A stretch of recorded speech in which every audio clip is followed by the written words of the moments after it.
मुसलमानों पर जहाद फर्ज है और फौज में भर्ती होना फर्ज़े किफ़ाया है। इस्लामी रियासत में 15 साल से ज़ायद उम्र के तमाम मुसलमान मर्दों पर जहाद की तैयारी की गर्ज से फौजी तरबियत हासिल करना फर्ज है। फौज की 2 अक़साम होंगी। पहली किस्म एहतियाती नौइयत की होगी, जिसमें जंग लड़ने के काबिल तमाम मुसलमान मर्द शामिल होंगे। दूसरी किस्म मुस्तकिल फौज की होगी और उसमें शामिल अफराद की तनख्वाहें दीगर मुलाजमीन की तरह हुकूमती बजट में मुकर्रर होंगी। इस्लामी रियासत की तमाम मुसल्लह कुव्वतें एक कुव्वत हैं और वो मुसल्लह अफवाज हैं। पुलिस फोर्स भी इसी एक कुव्वत का जुज होगी, जिसे एक खास निज़ाम के तहत मुनज़्ज़म करके तरबियत दी जाएगी। निज़ाम की हिफाजत, दाखिली अमन की निगरानी और कानून का नफाज पुलिस की जिम्मेदारी होगी। फौज के लिए अलम और झंडे बनाए जाएंगे। खलीफा जिसे फौज पर वाली बनाएगा उसे अलम से नवाजेगा, जबकि हर डिवीजन को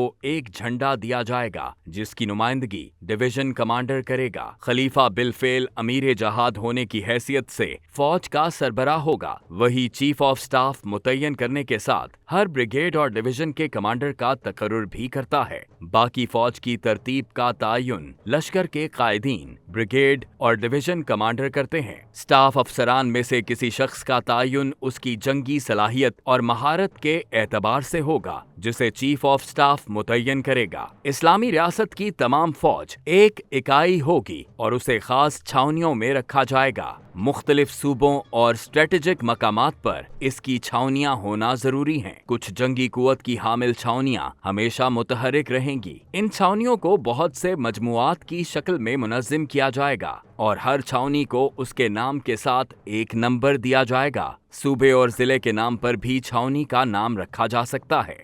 फौज में आला सतह की अस्करी तालीम के साथ इस्लामी तालीम भी जरूरी है। लाजिम है कि फौज का फिक्री पैमाना बुलंद हो और हर सिपाही को इस्लामी तहजीब व सकाफत का पैकर बनाया जाए, अगरचे अमूमी शक्ल में ही हो। तमाम छावनियों में आला अस्करी तालीम, जंगी तजुर्बा और महारत रखने वाले स्टाफ ऑफिसर्स की माकूल तादाद होना जरूरी है। फौज में ऐसे जवानों की तादाद मुमकिना हद तक बढ़ाना वाजिब है।